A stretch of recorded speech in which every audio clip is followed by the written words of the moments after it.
आज हम बात करेंगे ऋषि पराशर के बारे में। ऋग्वेद के मंत्र दृष्टा और गायत्री मंत्र के महान साधक, सप्त ऋषियों में से एक महर्षि वशिष्ठ के पौत्र, महान वेदज्ञ, ज्योतिषाचार्य, स्मृतिकार एवं ब्रह्मज्ञानी ऋषि पराशर के पिता का नाम शक्ति मुनि और माता का नाम अध्ययनयंती था। ऋषि पराशर ने निषादाज की कन्या सत्यवती के साथ उनकी कुंवारी अवस्था में समागम किया था, जिसके चलते चलते जो महाभारत के लेखक वेदव्यास जी का जन्म हुआ। सत्यवती के बाद राजा शांतनु से विवाह हुआ और पराशर बाष्कल और याज्ञवल्क्य के शिष्य थे। ऋषि पराशर के पिता को राक्षस कलमाशपाद ने खा लिया था। जब यह बात ऋषि पराशर को पता चली तो उन्होंने राक्षसों के समूल नाश हेतु राक्षस सत्र यज्ञ प्रारंभ किया, जिसमें एक के बाद एक राक्षस खींचे चले आकर के उसमें भस्म होते गए। कई राक्षस स्वाह होते जा रहे थे। ऐसे में महर्षि पुलस्त्य ने पराशर ऋषि के पास पहुंच करके उनसे यह यज्ञ रोकने की प्रार्थना की और उन्होंने अहिंसा का उपदेश भी दिया। पराशर ऋषि के पुत्र वेदव्यास ने भी पराशर से इस यज्ञ को रोकने की प्रार्थना की। उन्होंने समझाया कि बिना किसी दोष के समस्त राक्षसों का संहार करना अनुचित है। पुलस्त्य तथा व्यास की प्रार्थना और उपदेश के बाद उन्होंने एक राक्षस सत्र यज्ञ की पूर्णाहुति देकर उसे रोक दिया। दरअसल कथा इस प्रकार है कि एक दिन की बात है कि शक्ति एकायन मार्ग द्वारा पूर्व दिशा से आ रहे थे।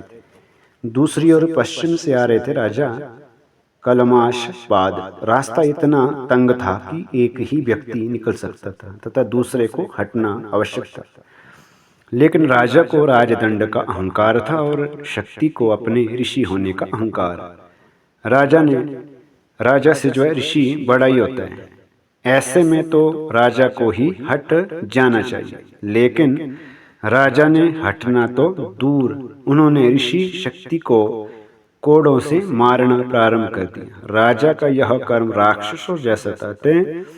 ऋषि ने राजा को राक्षस होने का शाप दे दिया। शाप से क्या हुआ जी? शक्ति के शाप से राजा कलमाशपाद राक्षस हो गए और राक्षस बने राजा ने अपना प्रथम ग्रास शक्ति को ही बनाया और ऋषि शक्ति की जीवन लीला यहाँ समाप्त हो जाती है। और महर्षि पराशर और वेदव्यास, महर्षि पराशर के पुत्र हुए ऋषि वेदव्यास, जिन्होंने महाभारत की रचना की थी। वेदव्यास का नाम कृष्ण द्वैपायन था। वेदव्यास की माता का नाम सत्यवती था। सत्यवती का नाम मत्स्यगंधा भी था, क्योंकि इनके अंगों से मछली की भांति गंध आती थी और वह नाव खेने की कार्य करती थी। एक बार जब ऋषि पराशर उनकी नाव में बैठ करके यमुना पार कर रहे थे, तब उनके मन में सत्यवती के रूप सौंदर्य को देख करके शक्ति के भाव जागृत हो जाते हैं और सत्यवती के समक्ष वे प्रणय संबंध का निवेदन कर देते हैं। सत्यवती और सुनकर कुछ सोच में पड़ जाती है और फिर उनसे कहती है कि मुनिवर, आप ब्रह्मज्ञानी है और मैं निषाद कन्या, अतः यह संबंध उचित नहीं है। तब पराशर ऋषि कहते हैं कि चिंता मत करो, क्योंकि इस संबंध बनाने पर भी तुम्हें अपना कुमार्य नहीं खोना पड़ेगा और प्रसूति होने पर भी तुम कुमारी रहेगी। और सुनकर के सत्यवती मुनि के पास निवेदन हेतु वहाँ अपनी बात जो स्वीकार कर लेते हैं और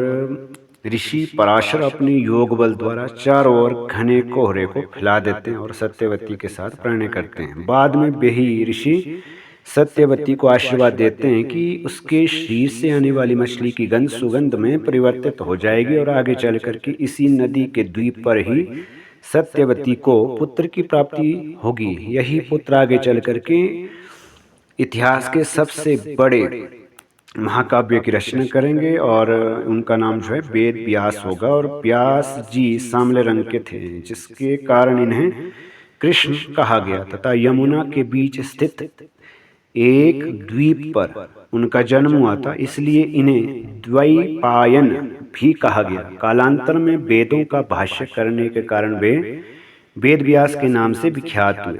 पराशर की रचना ऋषि पराशर की कई विद्याओं का ज्ञान था उन्हें और दुनिया को प्रदान किया है। ऋग्वेद में पराशर जी की कई ऋचाएं हैं। विष्णु पुराण, पराशर स्मृति, विदेहराज जनक को उपदिष्ट गीता, पराशर गीता, बृहत पराशर संहिता आदि पराशर की रचनाएं। पराशर का ज्योतिष शास्त्र। पराशर ऋषि ने अनेक ग्रंथों की रचना की, जिनमें से ज्योतिष के ऊपर लिखे गए अनेक ग्रंथ आज भी बहुत महत्वपूर्ण भूमिका निभा रहे हैं और प्राचीन और वर्तमान का ज्योतिष शास्त्र पराशर द्वारा बताए गए नियमों पर ही आधारित है। ऋषि पराशर ने ही बृहत पराशर, होरा शास्त्र, लघु पराशरी ज्योतिष लिखा है।